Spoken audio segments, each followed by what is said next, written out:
Na dnešnej hodine si v programe GeoGebra ukážeme, ako narysujeme obraz v osovej súmernosti. Ja už som si prichystala narysovaný trojuholník a os našej osovej súmernosti.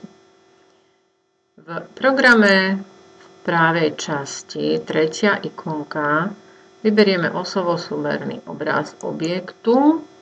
Podľa nápovedy ukážeme na obraz, náš narysovaný trojuholník a os.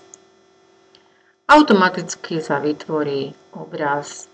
Prejdeme do vlastností tohto trojuholníka, zobrazíme jeho popis, nazveme ho obraz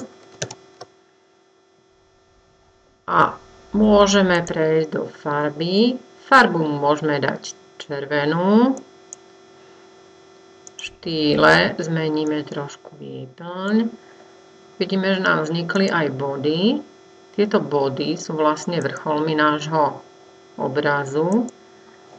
Dáme zobraziť tieto popisy bodov a zmeníme im tiež farbu na takú istú, ako aj sme zmenili obraz.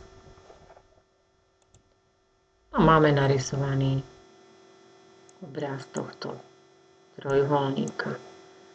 Ako náhle budeme používať pohyb, prispôsobí sa vždy obraz tohto trojuholníka.